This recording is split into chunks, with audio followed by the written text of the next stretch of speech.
Assalamualaikum warahmatullahi wabarakatuh. Perkenalkan, nama saya Askia Solihah. Saya mahasiswa Universitas Teknologi Sumbawa, Fakultas Ilmu dan Teknologi Pertanian. Saya dari jurusan Teknologi Industri Pertanian. Oke, kita lanjut saja.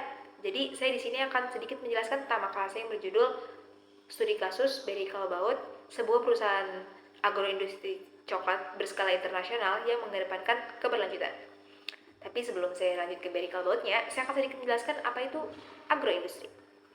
Nah, agroindustri itu adalah salah satu gabungan dari pertanian dan juga industri. Jadi, hasil pertanian seperti kakao, karena saya mengambil kasus kakao, diolah di pabrik menjadi produk yang bisa konsumsi seperti coklat. Jadi, agroindustri ini sangat penting karena kita tuh bisa meningkatkan nilai jual hasil pertanian, menciptakan lapangan kerja, dan juga mendukung ekonomi nasional. Kita lanjut dengan kenalan ke Berry Callebaut. Jadi Berry Callebaut adalah gabungan dua perusahaan Eropa, yaitu Kakao Berry dari Perancis dan juga Callebaut dari Belgia.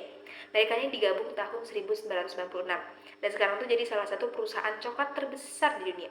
Mereka tuh punya pabrik di Asia, termasuk di Indonesia, dan bekerja sama dengan petani kakaonya langsung. Adanya perusahaan itu punya sistem rantai pasok yang rapi banget. Mulai dari beli kakao dari petani, produksi coklat, sampai didistribusikan ke seluruh dunia. Mereka tuh juga pakai teknologi tinggi dan sistem pelacakan digital biar semua prosesnya itu transparan dan juga efisien.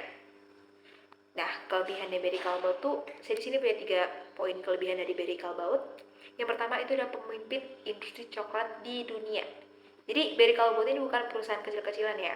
Mereka ini udah beroperasi di 30 negara lebih dan jadi memasok coklat terbesar di berbagai merek terkenal seperti yang biasa kita tahu tuh Nestle dan Unilever. Mereka punya produk di sana.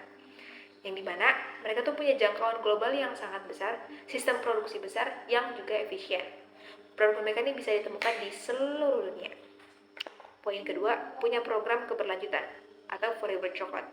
Jadi itu bukan cuma nama keren, tapi benar-benar rencana jangka panjang untuk memastikan bahwa coklat mereka tuh bukan tidak merusak lingkungan gitu dan bisa mensejahterakan petani kakao. Adanya tujuan Forever Chocolate. Jadi sebelum tahun 2025 adanya tujuan mereka tuh ya, yang pertama 100% bahan baku coklat dari sumber yang berkelanjutan. Yang kedua, tidak adanya kerja anak di seluruh rantai pasok. Yang ketiga, tidak adanya deforestasi atau kayak penggundulan hutan karena penanaman kakao ini gitu. Terus yang keempat, petani keluar dari kemiskinan yang ekstrim. Jadi mereka tuh pengen banget ngebuktiin bahwa bisnis besar tuh bisa sukses tanpa merusak bumi dan menindas petani. Nah, poin ketiga itu inovatif dan teknologinya tinggi. Jadi Berry Callebaut ini kuat di bidang inovasi. Mereka tuh kayak menciptakan ada coklat ruby, warnanya tuh pink tapi tanpa pewarna gitu. Ada juga coklat vegan dan bebas gula. Ada sistem digital dan pelacakan kakao dari kebun sampai ke pabrik. Terus adanya juga di sana tuh pemanfaatan AI dan robotik dalam proses pembuatan coklat mereka. Tapi mereka juga punya tantangan-tantangan yang besar. Yaitu yang pertama tuh kayak adanya ketergantungan pada Afrika Barat. Jadi mereka tuh sangat bergantung pada kakao dari Ghana dan juga Pantai Gading. Padahal kan daerah ini tuh sering banget dilanda krisis. Kayak perubahan iklim, tanahnya tuh kering, gagal panen, konflik sosial dan politik juga, terus harga kakao yang sangat tidak stabil gitu. Yang dimana mengakibatkan produksi mereka tuh terancam jika ada gangguan dari negara-negara tersebut gitu. Terus ada juga tantangan yang kedua yaitu adalah tuduhan sosial dan juga lingkungan. Jadi walaupun mereka ini udah punya program keberlanjutan, tapi tetap aja mereka tuh kayak sering dituduh terlibat dalam rantai pasok kerja anak, terus juga dikritik karena deforestasi akibat perluasan perkebunan, terus dihadapkan pada tekanan untuk lebih transparan. Ini tuh bikin mereka harus berbenah cepat supaya nggak kehilangan kepercayaan publik dan juga mitra global. Ada juga tantangan yang ketiga itu adalah tekanan regulasi global. Jadi Uni Eropa itu dan lembaga internasional sekarang tuh mewajibkan semua perusahaan untuk melacak asal-usul bahan baku secara detail, terus mengurangi jejak karbon, dan juga menjaga hak-hak pekerja di lapangan. Jadi kalau nggak patuh, bisa juga kena sanksi dan bakal dilarang jualan di Eropa. Jadi Barry Callebaut tuh perusahaan yang hebat dan visioner. Mereka tuh punya banyak kelebihan besar, canggih, dan juga peduli sama lingkungan.